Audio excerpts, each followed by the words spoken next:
But the reason why I'm not going to complain is because it's the Patriots, and the Patriots have gotten that benefit of the doubt for so many years. I'm glad they're on the other side of it.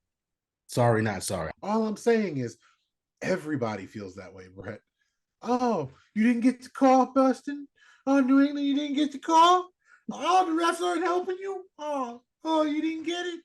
Oh, Oh you didn't get the man. call? Poor Pats.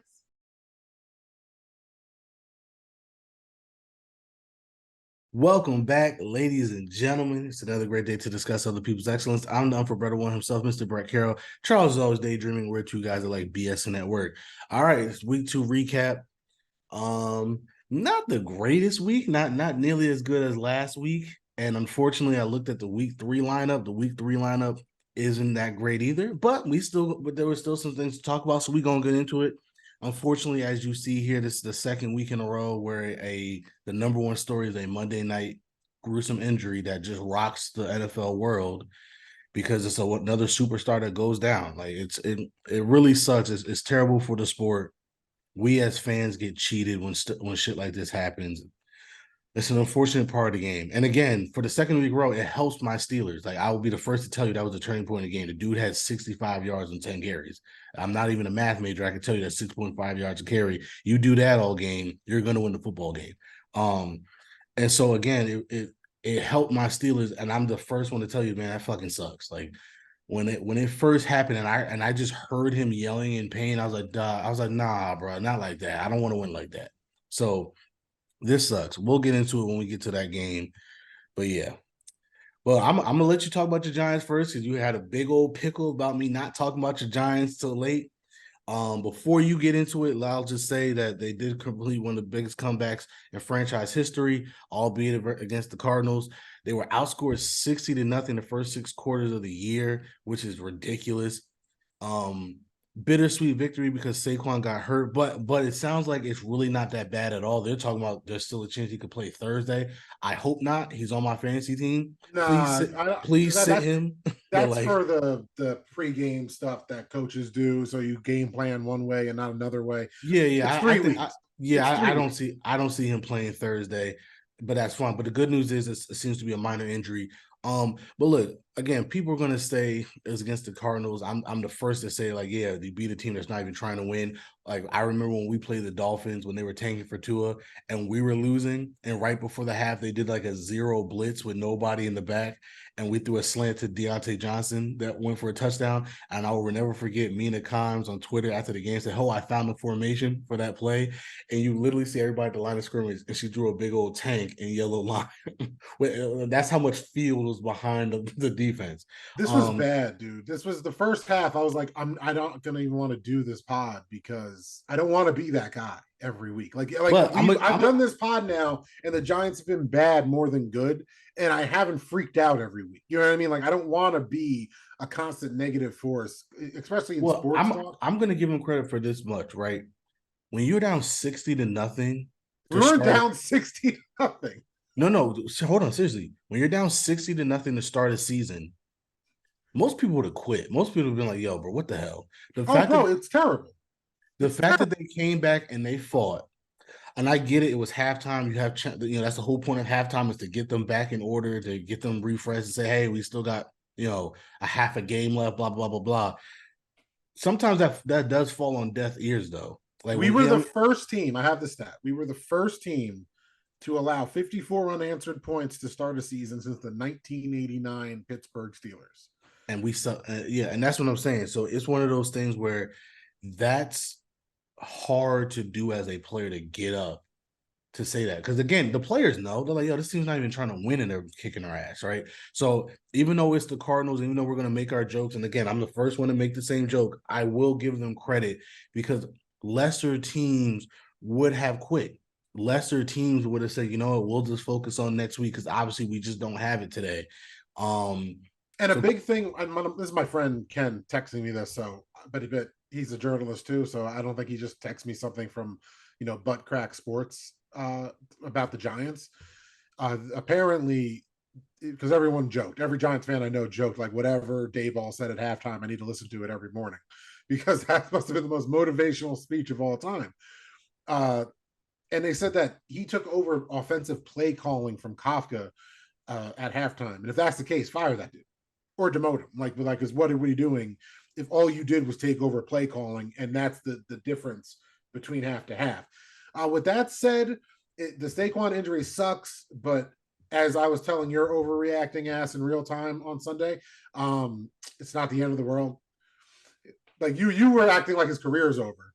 Number No, that's one. not what I said. I said get him off this team. That's what I said. Yeah, what something you didn't say about Nick Chubb, something you didn't say about J.K. Dobbins, something you didn't say about any other injury this season. But anyway, I'm talking about the Giants. This was the first comeback, the first stat I heard on the radio, and I'm going to trust Mr. Banks because he's a legend. This was the first 20-point win or comeback, the first 20-point comeback since 1950 against the Colts. I guess that would be the Baltimore Colts. And this is the first comeback win of 21 points plus for the Giants since October 30th, 1949 against the Chicago Cardinals.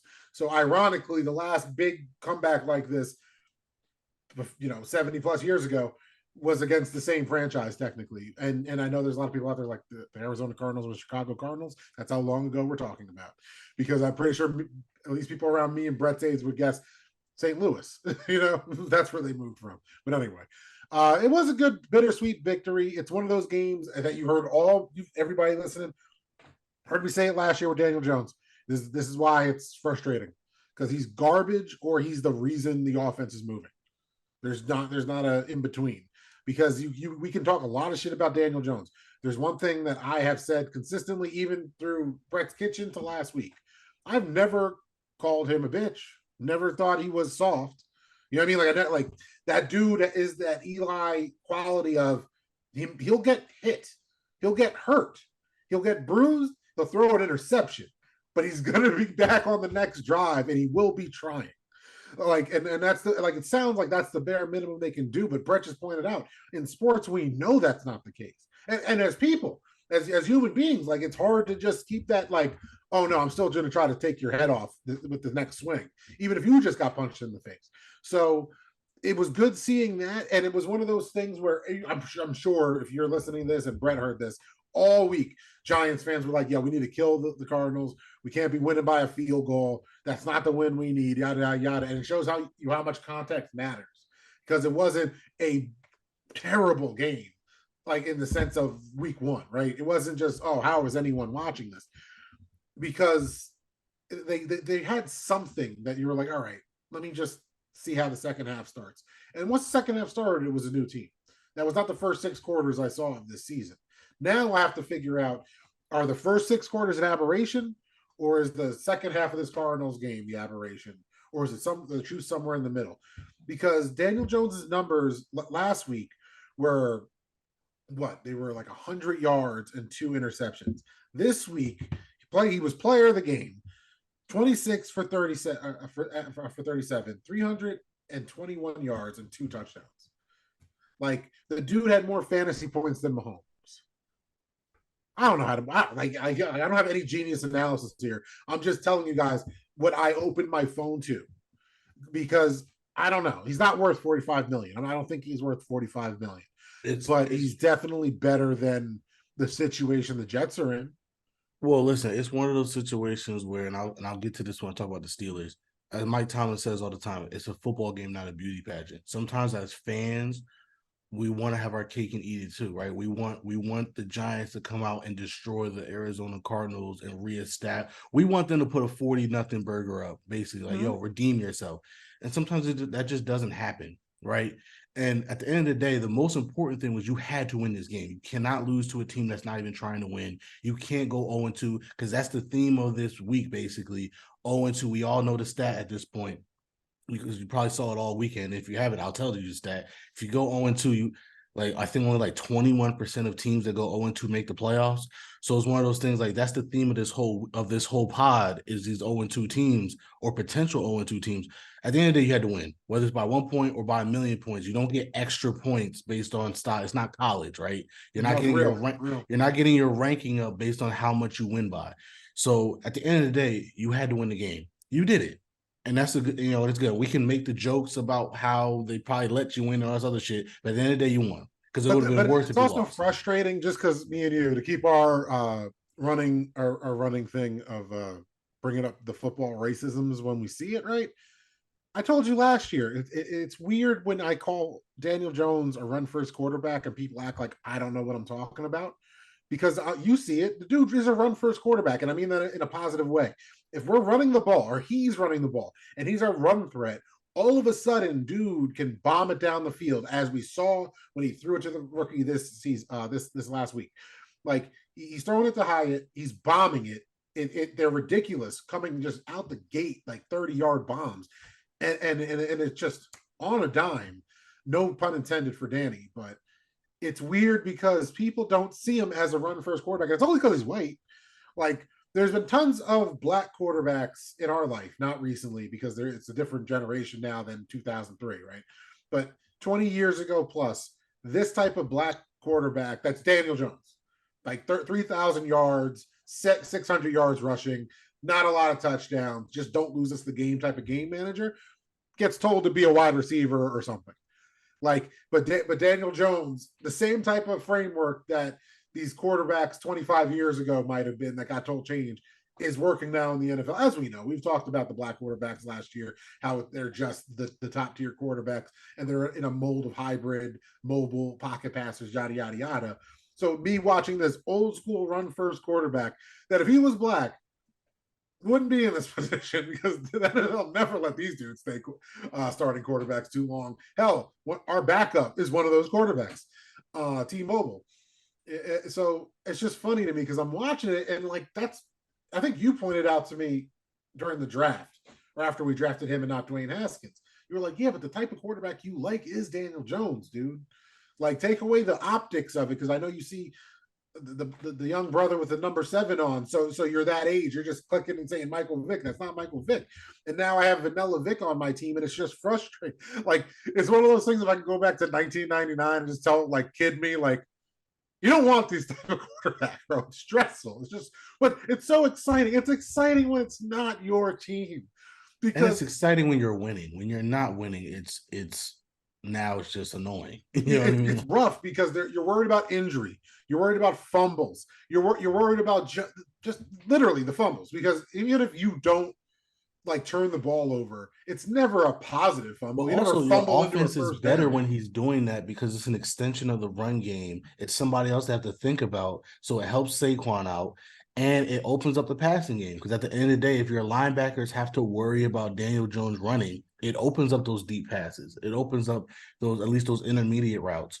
So it's one of those things where they got to do that more, right? Get him running early to open up the passing game. If you don't have good wide receivers, you got to schematically get them open, or you got to just do things to get them open. And that's what the run game. And the reason why I talk about Saquon is because I just feel like so much pressure is on him to be great every single week. Because if he's not great, you guys can't pass the ball. Because it's like, look, if we stop the run, they don't have a passing game that we're afraid of. So he has to be amazing every single week to open up just a passing game. And that's why I say it's not fair, man. Get this guy off the team because we're being robbed of his greatness. I mean, I was gonna text you before he got hurt. I hate that he's on your team because I'm watching this. I'm like, yo, this dude is amazing. You're Like a Giants hater.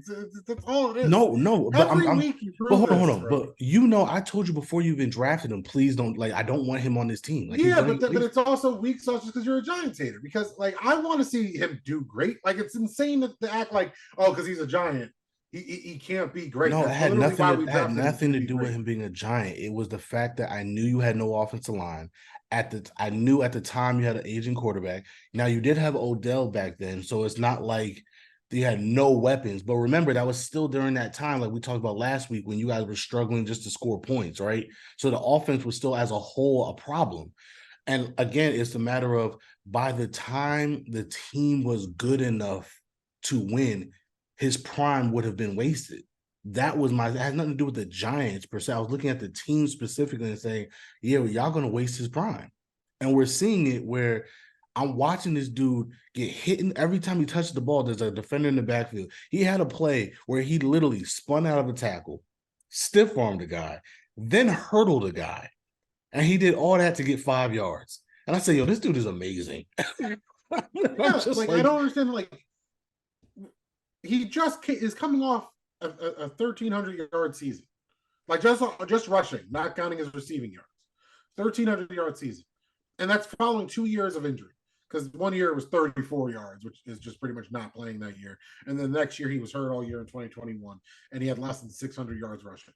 So like I don't know how we're wasting his prime. He is our whole fucking offense. Like that, like he's not going to be our whole offense on another team unless he's magically on the Chiefs. Like I don't know which team you're saying he's would have won all this great, would have been this great, better player than he already is. a team with a better offensive line. Okay, wait, like who? I mean, the Browns, the Oh fuck. Titans, the Okay. no, hold Oh on. yeah, Chubb's so healthy, right? Like he didn't get hurt. No, injuries are injuries. That's not what I'm talking about. I'm talking When's the about last time the Browns won a playoff game? before before the Giants, 2020. What are you talking about?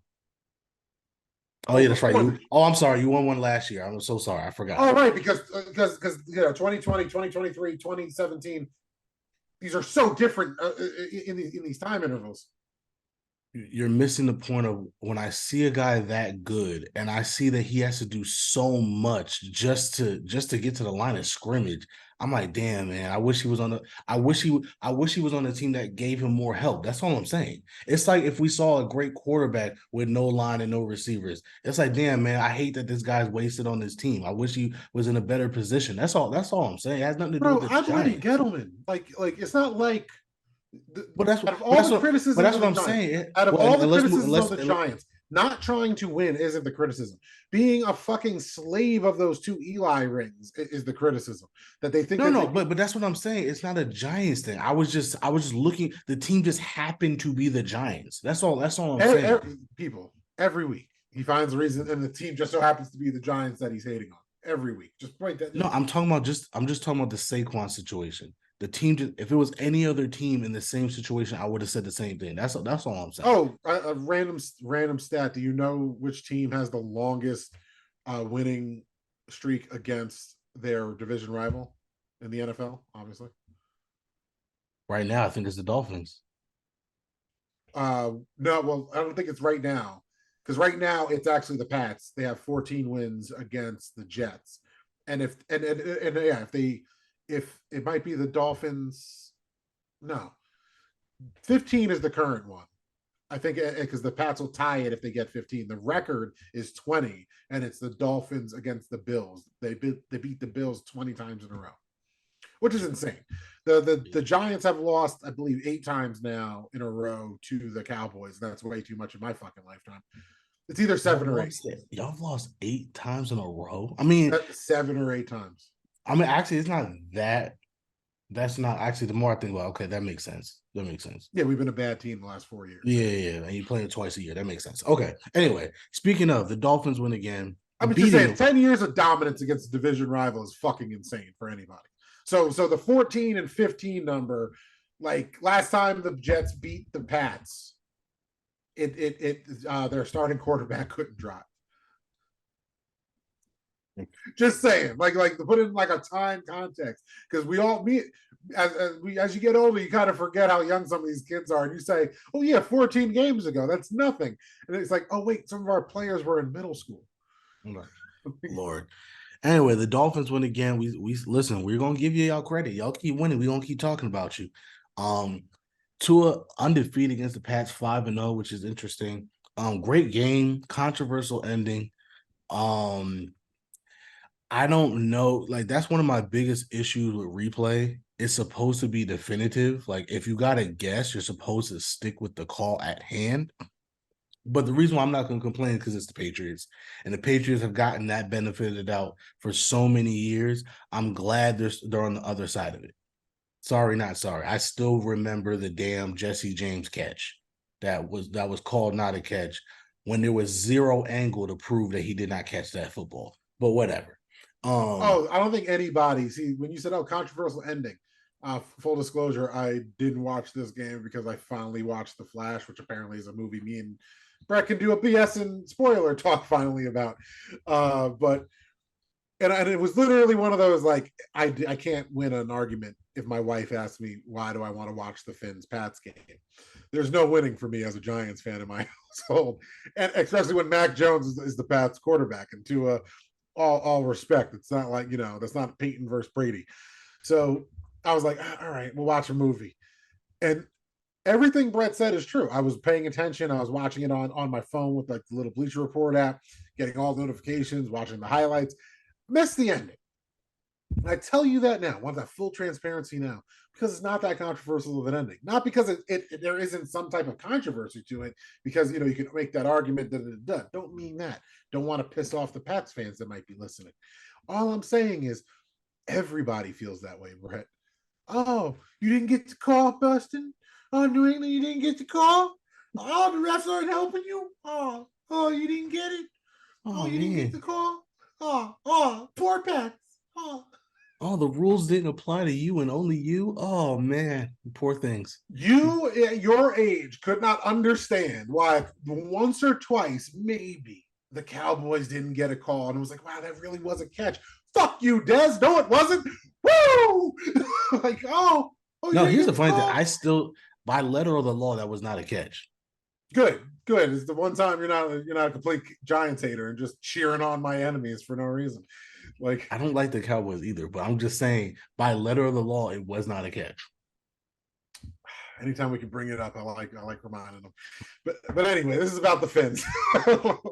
Anyway, bro, I'm excited just because this is one of those teams where if they keep this up for 10 weeks, that's it, 10 weeks. Like not undefeated, just this level of good. They're going to be one of those teams that people talk about 5 years, 6 years, 7 years from now. Like, hey, you remember this assortment of players because they seem like they're having fun. They remind me of the Pete Carroll, Legion of Boom era Seahawks. Like everybody, and I know this sounds insane now to people that hate Russell Wilson, but like it seemed like everybody was having fun. Everybody was clicking, and until they weren't. What? Until one fateful play changed everything.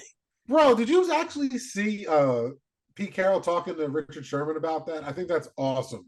That number one, those two men could just be in the room and have a candid conversation about it because they deserve that. You know what I mean? Like y'all won a Super Bowl together. Y'all were the two voices of it. Like that's who people remember. It's great that y'all could talk about why you made that play. And it was cool seeing Pete Carroll be like, it wasn't this big thing that everyone made it out to be. Like we were going to throw the ball. Like they knew we were going to throw the ball. The formation they had said, hey, a slant would work here. Like the way he said it, it was kind of like at a football level, yeah, that makes sense. But give it to Marshawn. I call BS on that, but that's neither here nor there.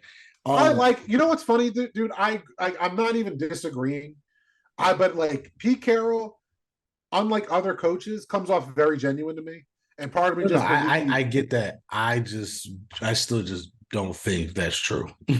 I don't think the way he explained it and the way he sounded and how he's talking directly to Richard Sherman, unless they did some camera trickery and he never made eye contact when he was talking about this, then that's different in my opinion. But like the way he said it to him on his on that pod, the Richard Sherman's podcast, I have to believe, at least in his eyes, that's the truth. You know what I mean? Like I because again, there's no hindsight's 2020. If there's no benefit in covering for Russell Wilson, if you really wanted to make Russell the star, it's over. Well, but see, and I don't want to get to because we're running out of time. I want to move on. Oh yeah. But we got to keep going. I think it was more of an anti-Marshawn Lynch thing, and I think it was a Pete Carroll ego thing. Only because I read an article about like that's what Pete Carroll does. Like I forgot. Basically, they showed a history of him like trying to prove that you're supposed to throw the ball in that situation when conventional wisdom says no, you're not. So it was more like an ego thing. Like, no, at some point I'm going to. I'll believe that, but that's also his whole argument is that it was coaching. I was planning on doing that regardless. It wasn't right. But yeah. So what you said, yeah, it's right. It's like you think it's wrong on a fundamental level, but like he's not lying. It wasn't some grand plan to try to be like, no, Marshawn's not our guy. Like Pete Carroll has done nothing but praise Marshawn Lynch. So it's one of those things. You're right. But yeah, like I said, what this is to me, what's big about this with the Finns is two I'm big excited wins. for the Finns. I just don't think we're going to be talking about the Seahawks later in the season, so I wanted to throw that in here now. No, no, I got you. I got you. Two big wins. Again, I'm gonna just keep saying it. That 2-0 versus 0-2 thing is big. And the fact that they have two AFC wins is big, right? They beat Denver. They beat, oh no, was it Denver? Who they beat week one? They beat somebody in the AFC and then they beat the Patriots. That's big. And so now they're top of the division. They have a pretty easy game coming up. They could be 3-0. Like that's big because again, we keep talking about how crowded the AFC is. This is how you start separating yourself, right? Oh, amen, bro. Thank you. Because alley oop, real quick. They look like they're winning the East. Period. Off the first 2 weeks, it looks like it's the Finns division to lose. Me and Brett came in this season thinking it was the Bills division to lose, and they have not shown us. Correct me if I'm not representing your opinion correctly, but they have not shown us what we thought they would show us consistently through 2 weeks of football. Mind you, we both Well, believe it's only 2 weeks, well, but my thing is, well, they dominated this week as they should. But again, I said it last week. That's why I said Josh Allen's Ben Roethlisberger. I'm telling you, that loss to the Jets is going to come back to bite them. That's a division loss. but the dominated part annoys me because they should beat the Raiders. The Raiders could be better, but we don't expect them to be better. We just No, want them to be better. but that's my point. They should have beat the Jets. But the point of the matter They is, should. That's what I'm saying. They should have beat the Jets. Like, but the point of the matter is that Jets loss is going to cost them. So my thing is, if it's close, that Jets loss could be the difference. And so if you're the Dolphins, you have another quote unquote easy game this week. You got to win that game. But this is how you separate yourself because that's how like stuff like this matters, bro. Again, there's only 17 games, and it's one of those weird things you don't want to ever overreact to one week or another. But every game does count. Like that's the beauty of football. Every game counts because all these little wins and losses they add up. hell yeah, man. And shout out to all the Finns fans out there. Talk your Yeah, shit while man. you can. Yeah. So bad news for the Bengals. Again, one of the most controversial things I said on the preview podcast was I said I don't think the Bengals are going to make the playoffs, or a lot of people still have them winning the division. But this is exactly why I said, "Yo, man, they got he's not 100% healthy, and they have a very tough schedule to begin the season.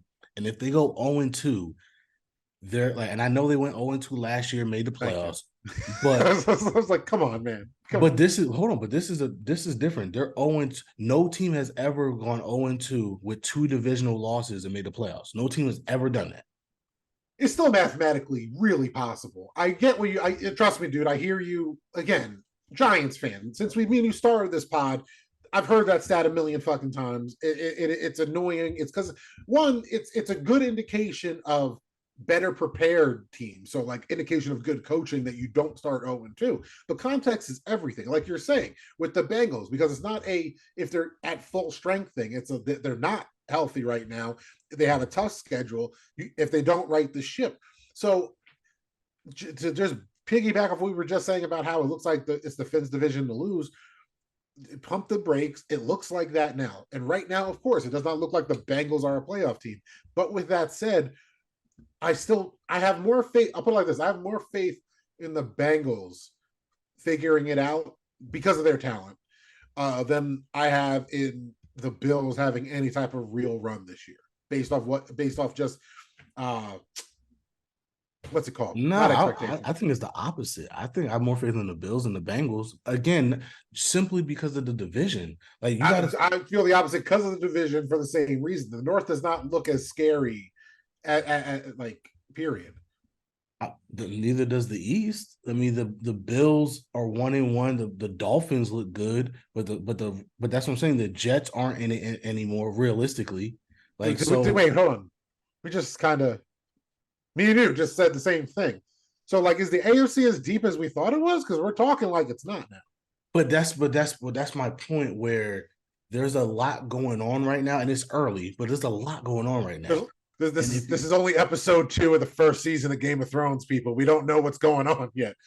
Yeah, but that's what I'm saying. He tweaked his calf strain, so he's not only is he not 100%, but he's going backwards in terms of health.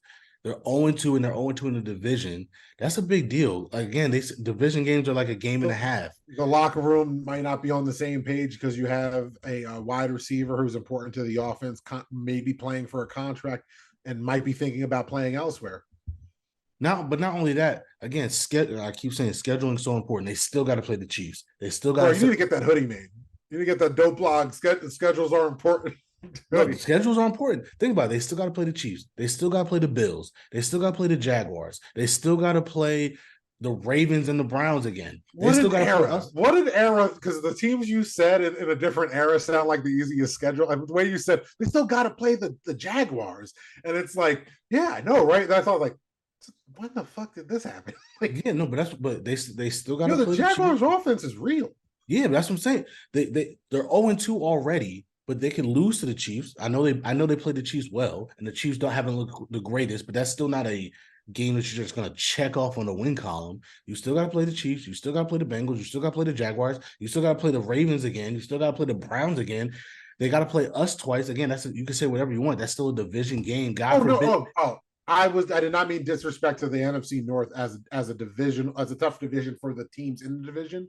I meant in a playoff scenario, there's still plenty of room for any team, but I'm just putting my money on the Bengals because they stay consistent with our preseason picks. But I just said that's 7 more tough games. Oh, bro, I'm looking at recent history with Joe Burrow, and until it doesn't happen, and if they're plummeting in 3 weeks, hey, you know what I mean? I ain't gonna sit here if they're 1-5, like, nah, man, they still got the North. You know what I mean? Like, I just feel like 0-2 is 0-2. If they go 0-3, I might feel completely different next week. It's still early. We got to keep saying that because some people, we're gonna say something, some crazy shit's gonna happen. And but that's why I said it's one of those things where you don't want to overreact to every week, but at the same time, this stuff does matter. Going 0-2 in the division is important because again, even because think about it this way, especially talking about still winning the division. If they split with the Steelers, that means at best they're only going to go 500 in the division. You know what I mean? Like that's kind of hard to win the division when you go 500 in the division at best. So that's all I'm saying. It's not the end of the world, but their schedule's only going to get harder. That's all, and they have 2 bad losses. Like losing 0-2 in the division is a big deal, especially when your quarterback's not healthy. And then let's go in the opposite direction.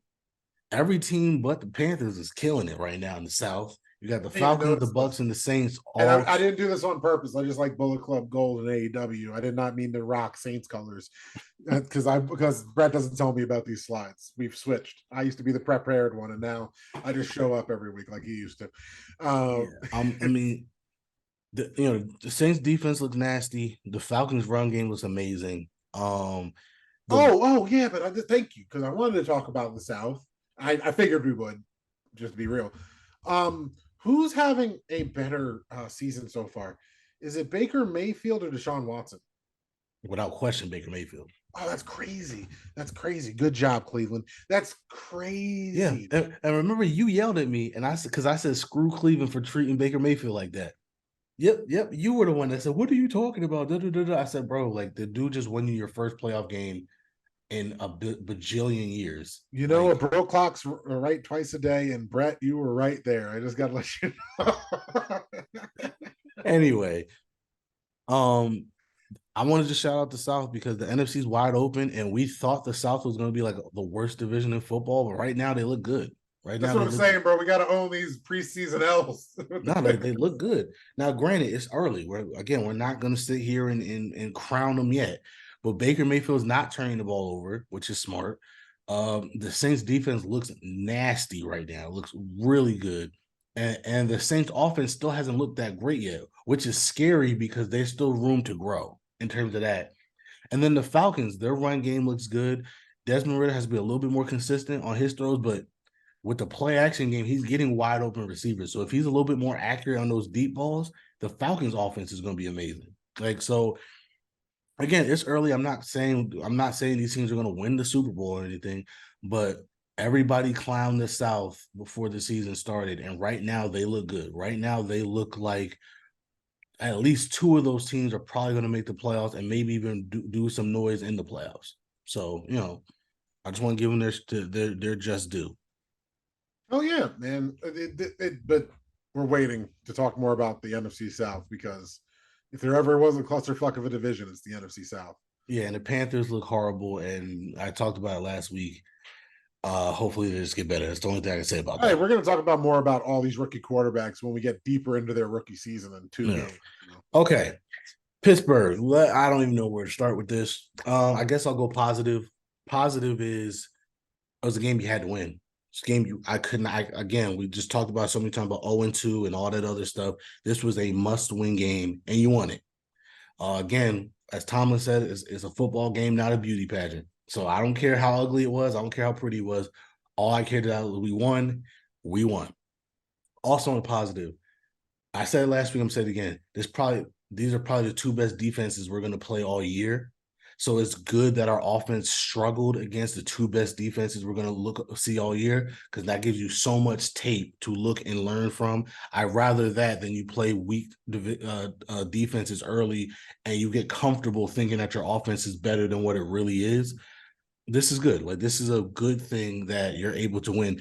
And again, look, if you're going to tell me to go 1-1 in the first two, I'm going to say, yeah, give me the San Francisco loss. I'll take Cleveland because, again, that's a divisional game, AFC game. You need that. So I'm totally good on that. TJ Watt, congratulations to him. Officially became the number one sacks leader in Steelers history, which is insane because he's still so young in his career. TJ Watt That is insane. I didn't know that. That's insane, dude. yeah, TJ Watt Also won got robbed for Defensive Player of the Year at least once. So I don't at know who's least saying once. that. TJ Watt, one of 4 players ever to start a season with 4 sacks and a defensive touchdown. 2 of them are legends on your team, Lawrence Taylor and Michael Strahan. I'm gonna say Strahan got to be that second one. Yeah, Michael Strahan, Lawrence Taylor, and then some guy from Seattle. I forgot what the 4th name was. But again, this guy's like, Wagner? huh? Was it Bobby Wagner? No, it was like an old school Seattle. Oh, it was Yeah. older than the. So this guy is amazing. He really is. So I just want to give him his credit on that. I'll get to the Chubb injury in a minute. But yeah, it was an exciting game. If you like defense, it was an exciting game. A lot of turnovers, a lot of sacks, back and forth. Still AFC ball, as Mike Tomlin says, it's for football fans. It really is. So that's all the good stuff, right? The most important thing is you got the win. I don't care how you get the win, you got the win. There's no style points in this. A win is a win. But now let me get to this offense. Ooh, this offense is brutal. Again, I'm going to hold off judgment until we play weaker defenses. Again, this is probably, without question, off the top of my head, the 2 best defenses we will see all year. So I get it, and it's early in the season. We know offenses are slow early in the season. Cool, but starting this week against the Raiders, I gotta see more out of this offense. This offense is not good. This offense is not good. Period. Kenny Pickett has been missing throws, which is concerning considering that was supposed to be what made him good. And the fact that he has not been accurate with the football is very concerning. And the fact that he hasn't been seeing the field that well is very concerning because, again, that was supposed to be what he was supposed to be good at. The offensive line isn't great, but again, I'm gonna go off of what NFL players have said because I'm not an expert, but I've heard many times that with offensive lines, you have a top 5 line, you have a bottom 5 line. Everywhere else is kind of the same, and that's how I feel about our offensive line. We're obviously not the greatest in the NFL, but I don't think we're the worst either. Kenny Pickett only got sacked twice last night. You know what I mean? Like, that's not terrible. Meanwhile, Deshaun Watson got sacked 6 times last night, and the people think the Browns do have a top 5 line. So, and Kenny Pickett going against the great Myles Garrett and the great defensive line of the Browns only got sacked twice. So what does that mean? Run blocking, we are pretty bad. I'm not gonna lie to you. We got to get better at that. But in terms of the line itself, I think that's Kenny more panicking than anything else. And not seeing the field well. Again, Matt Canada, some of the play calling have been bad, but Kenny did miss some bunnies as well. I'm gonna read this stat because, as you know, it kind of the video last week kind of got muffled or cut off for some reason. So when I read the stat last week, that part got cut out.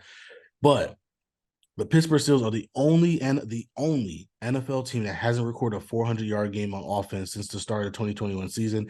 Every other team has done it at least 3 times. The 9 teams have done it 10 plus times since Matt Canada became the OC in 2021. Matter of fact, last night, the Browns, as bad as Deshaun Watson looked, they still had 400 yards of total offense. We had 250. Just saying. The Steelers have now played, this will be 37 games with Matt Canada.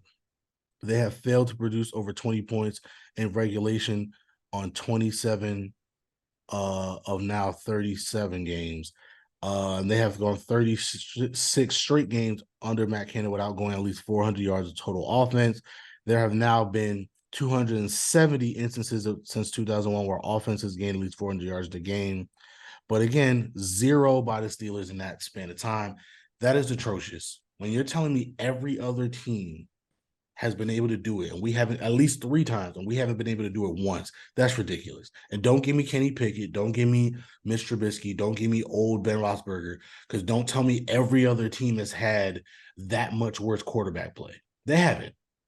So, we see what the Justin Fields and the Bears have been dealing with, how bad their offense has been. We've seen, you talk about Danny Dimes and how inconsistent he has been. Like, if every other team can do it at least 3 times and we can't do it once, at some point you got to look at the offense coordinator. And even last night, and I swear to you, I almost punched a hole in the wall. The one time we were driving, we had to stop. We were running the ball. We were in field goal range, and he just couldn't resist himself. He did that damn jet sweep, and it got for a -3 yards, and it just killed the whole momentum of the drive. And I'm like, bro, you just couldn't help yourself. You just couldn't help yourself. We're doing a good job. We're driving down the field. This is a pivotal moment in the game. I think we were only up like 3 points or something like that. We needed to score there. And he once again did his stupid high school offensive play that went for nothing, and it killed the drive. And I'm just like, dude, this guy has got to be better. Again, I'm not going to kill them yet because they have played 2 phenomenal defenses. I want to see what we look like against at least a normal quote unquote defense. The Raiders do not have a great defense. They have Max Crosby, but that's just about it. If we still struggle offensively, I'm sorry, Mike Tomlin. I know he said today that they're not going to make wholesale changes and stuff like that. But my God, if you're still struggling against the Raiders and some of these other teams on your schedule, you got to make a change, dude. I'm sorry. Like, it's one thing against the 49ers. It's one thing against the Browns. They have 2 top 5 units, right? The Raiders and everybody else, if you're still struggling like this, and even the one play to Kenny Pickett, and again, this is more on Pickett than, well, actually, no, I don't know if this is a Canada thing or a Pickett thing. Why is George Pickens not our first read on these passing concepts? That doesn't make sense to me, especially with Deontay Johnson out. How is George Pickens not the first read? Even the big play that we had for the 71-yard slant for the touchdown, that he wasn't even the first read on that, and that play almost didn't happen. Luckily, Kenny saw it with his progressions at the last minute and got it out before the defensive tackle hit him. But that play almost didn't happen simply because George Pickens is not the first read on these plays. I don't know if that's Kenny doing that or if it's Matt Canada, but I got to assume that's Matt Canada, because why wouldn't your first receiver be your first read? That doesn't make any sense to me. None whatsoever. And you just reminded me, just to expand a little bit more, because I pulled it up because it was bugging me, because half the things you're saying about Canada and why is he still there, what are we doing on the Giants with Kafka? I don't get why. You ever notice OCs have all the leash in the world in the NFL? Like, they can just suck and they fail upwards. Because if you look up Kafka, the Giants offensive coordinator, right now, after not answering offensively for 6 straight quarters, not counting last how we went out against the Eagles in the playoffs, this dude, they're denying that that they took over the offensive play calling, and you got Giants fans putting together highlights of Dayball calling plays on the sideline on Sunday in the second half, like with the picture of Kafka up in the box, and you're like, and all it says is, you tell me which one of these guys are calling the plays. So, and why are we protecting these guys? Well, like, hey, we're not there. Maybe Canada. You know why they you know Maybe why they Canada is a protect good him? coach. You know what I mean? Maybe just on a very basic level in He's not. practice, right? He's not, because even in college, you looked up his numbers. He had one good season with Pitt, which is why they picked him up. Um, or with Maryland, I think it was. But like even in college, like his offenses weren't like these top notch things. But to answer your question, the reason why they protect him because that's still a bad look on the head coach, right? The head coach picks the offense coordinator. So if I admit that the offensive coordinator is bad, that I'm admitting that I'd made a bad decision. So I No, you're gotta right. protect. So I gotta protect them. But it's one of those things like, yeah, but you're hurting your football team. I let this clown call the plays for 4 quarters of nothing and then 2 additional quarters. Of And then when nothing. I took over, we were moving. That is a crazy admission of the worst loss in franchise history being on your head completely because you could have stopped the bleeding almost immediately. But who knows, man? Like, I listen, as you know, I probably said it on here multiple times. If I was going to be a coordinator of any kind, it would be defensive. I'm not pretending to know play offensive play calling like that. I pretend to know, get the right personnel, and we dictate what we're defending. And because we're that good type of defenses is what I like to build. You know, rush them, play zone or man, whichever your talent dictates, and keep it simple, stupid. The offenses in today, and it's so annoying because this is why Brett always gets mad when I lump the Giants and Steelers together as franchises. We are so stuck in the fucking past at times that it's just annoying because, and I know you bring it up every season with Mike Tomlin, but he's that old school ISO, that old school power running. I said ISO. I really said like basketball. It's like, yeah, ISO point guard, pick and roll. Throw it to the big man down low, keep it old school, right? 3 yards in a cloud of dust. Just mix up all my sports analogies. Right. The Giants, we're slave. The irony of us being slaves of the past is like I could understand if we were slaves of the past of like the Tom Coughlin. We got the Earth, Wind, and Fire play action craziness, which you're probably like, oh, that's kind of what you do now. You established a running game for those bombs. No, we're a completely old school run first offense right now. And the way I was seeing it form is exactly how I picture you complaining about it. It's like, yo, like the irony of everyone shitting on Daniel Jones, if he wasn't a certain level of good, the offense you've seen since last year and then the second half against the Cards wouldn't be working at all. It is so vanilla. There's no imagination to it. It is literally like either he's faking a run or he's throwing to his first read, which like I feel like we could switch offensive coordinators and at least I might see a wide receiver screen run or whatever. You know what I mean? Like I might be able to see one of those. Yeah, it'll be the opposite. You do it so much that it's not special anymore. It's like, dude, what are you doing? It's it's just really bad, man. And I I and think the I Steelers are fine. I want to have so much fun right now and fuck with you about how your doom is upon you finally, yada yada yada. But I'll still hold out some hope for Kenny because it's still early in his career. It wasn't like you faced the worst two defenses in the league. which is why I'm holding out like major criticism I'd because get rid of Canada, and I know I'm preaching to the choir. Lord knows I don't need to say this to Brett. But obviously, I think as the outside person who would love to see you have some misery for a couple of weeks with the Steelers losing, I still think Canada's going before anybody on that offense is. Like, I don't see a world where you're like, yeah, fuck Kenny Pickett, we're keeping Canada. Like, I don't get it. I just oh don't. no that hell no hell no. Now, but I will say this.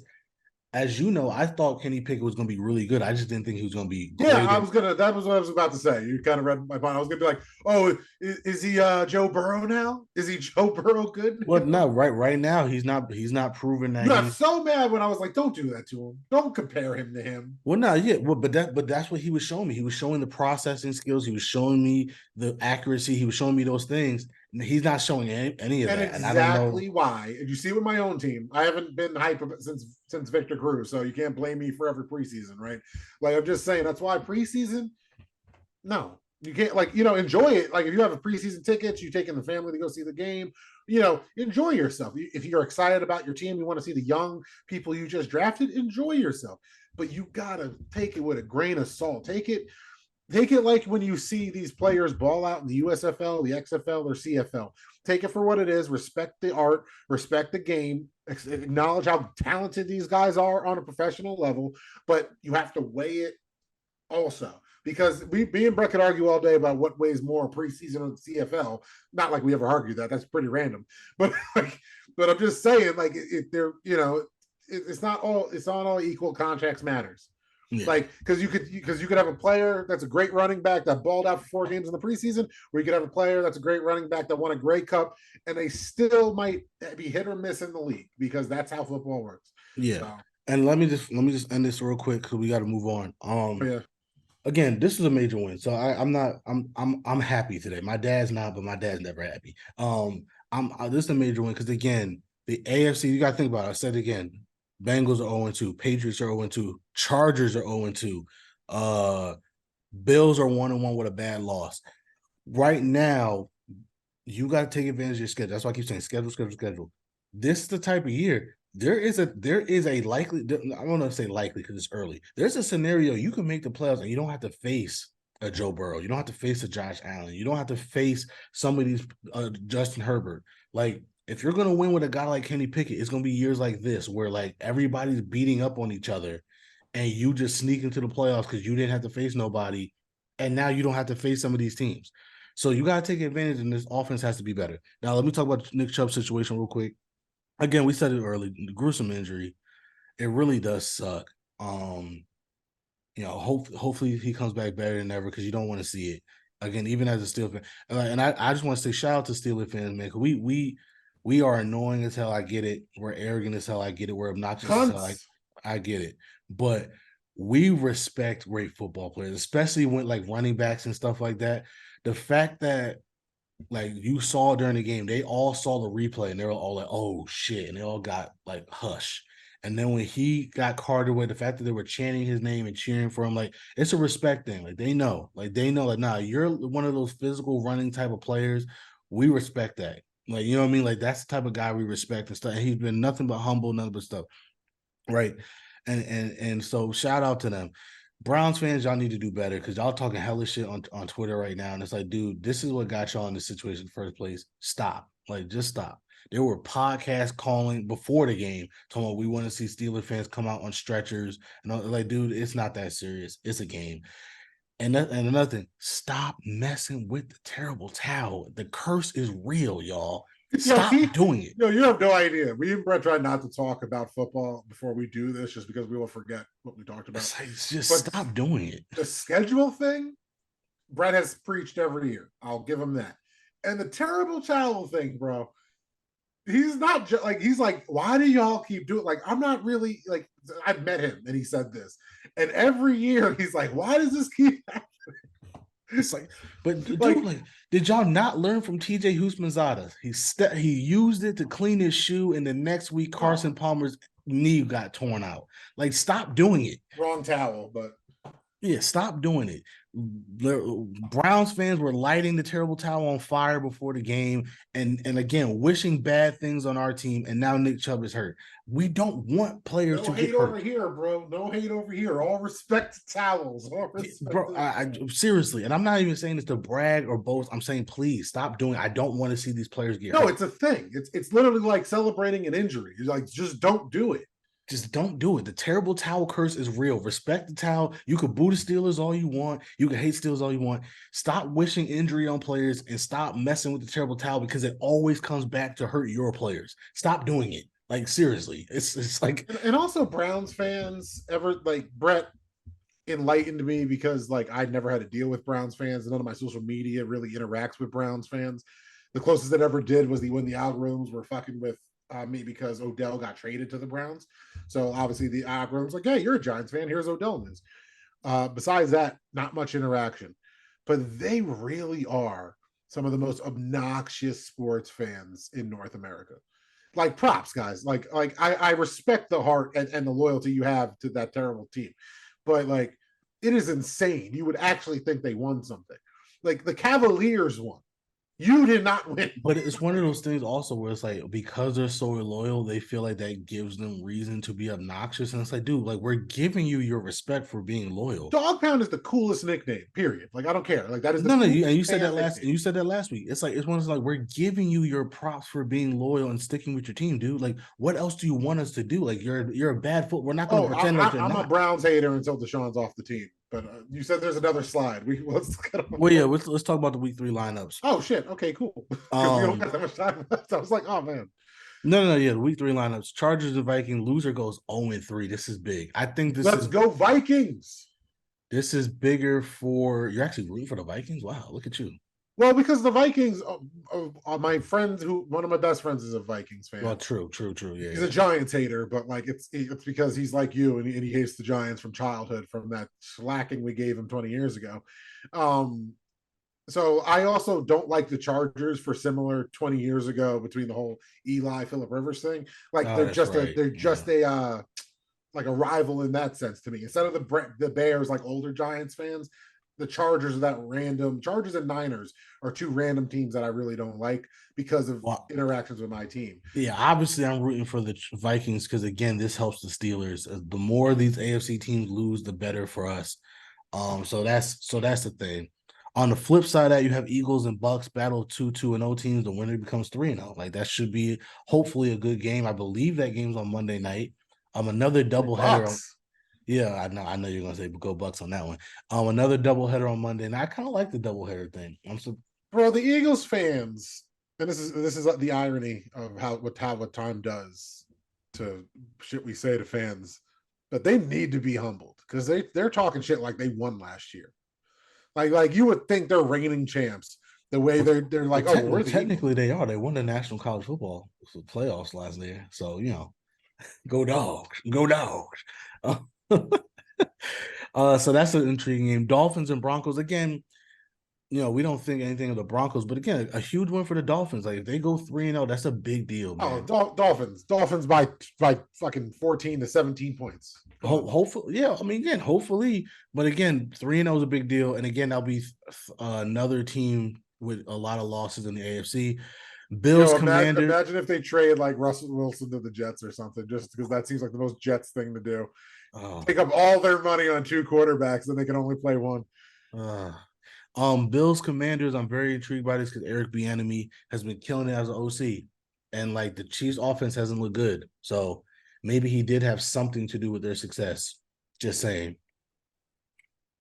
Just saying. I They mean, scored. I think it's a mixture of all the things. He could have had played some part in it, but like No, losing your listen. number All I one know is target the also hurts. Commanders. That's not nobody thought they were that great of a team. They scored 35 both weeks this Yeah, year. but me and you, the irony of me being such a Giants fan is that me and you've been talking about the job Ron Rivera's been doing down there for 2 years. Like, yo, this team, you can't sleep on these guys. They're gonna play every week. Yeah, and they're 2-0, and they're 2-0 as well. So let's see. That's going to be a big game for both teams. Steelers and Raiders. For like I said, at the end of the day, I need to see what this offense looks like against that Raiders defense. I gotta see a better offensive output, and plus it's a big game. It's a big game. 2-1 is a big deal. Rams Bengals early must win for Cincy. If Cincy lose this game, they're 0-3. Like, Rams Bengals Rams Bengals can be one of those games that is really ugly but really fun. Steelers Raiders, that is one of those games where it seems like, oh yeah, the Steelers should win that game, but that's exactly the type of game the Steelers lose. Because the Raiders just play classic AFC teams. It's a little bit yeah, different. but now they got Josh McDaniels. Yeah. um, I know your Giants play the San Francisco. The only reason why I didn't put that game on here is because Because without no one's Sa- gonna want to watch it. Well, what do you say?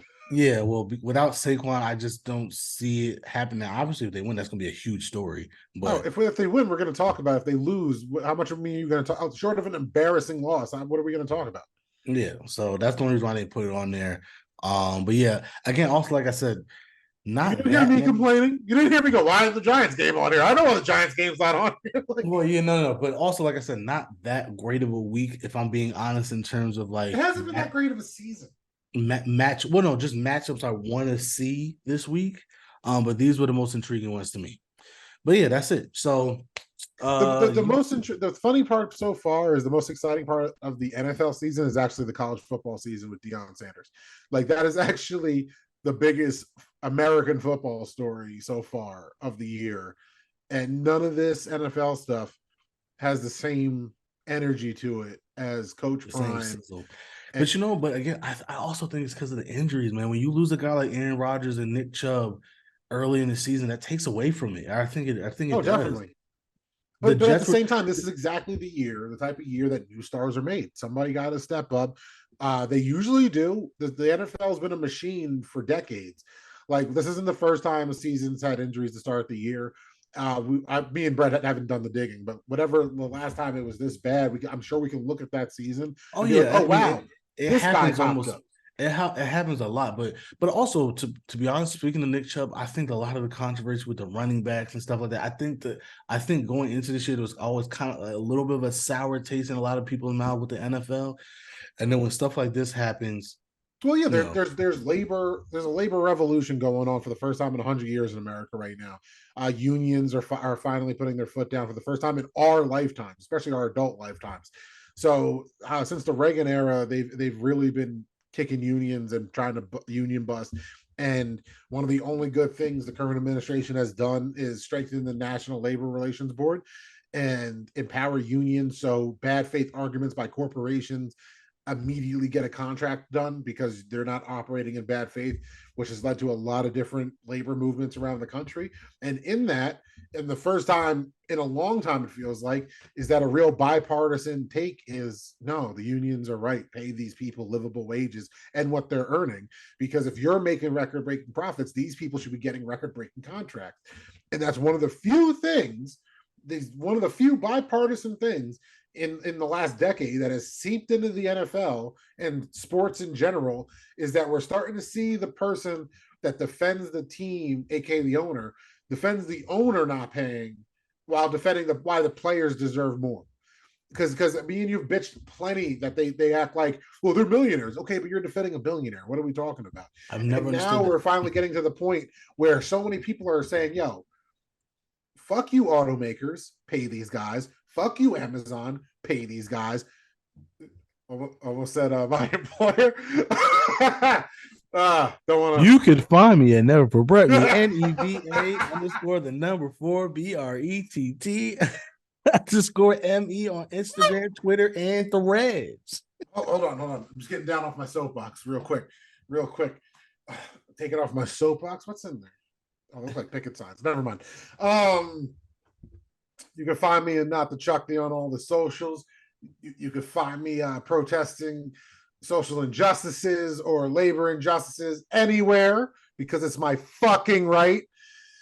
And you can find us supporting everybody by discussing their excellence at discussing other people's excellence. The Dope blog, www.thedope.blog, or _dope blog on Instagram, the Dope blog, all one word. On Twitter, we're not calling it X, and on Threads, an app I barely use because as I gotten older, I barely use my apps now, because I hate everything. And because you're watching this on YouTube, please like, share, and You already subscribe. know. Oh yeah, let us know what other random old NFL topics you'd like us to cover, because like the Legion of Boom is something that me and Brett never really went into depth on the Dope blog about. We never had the opportunity to. So it's kind of so there's tons of things that me and Brett would like to talk about, because week to week, man, if there's a bunch of 50-50 parity in this NFL for the next 6 weeks, me and Brett aren't going to pretend to be like, oh, wow. We're not going to go all Skip Bayless and Stephen A and make these declarative statements. So, hey, give us some retro topics. Yeah. We'll talk about them too. Yeah, put in the comment section, like, share, and subscribe, and join us next time as we continue to discuss other people's excellence. Pay us a livable wage, you greedy bastards.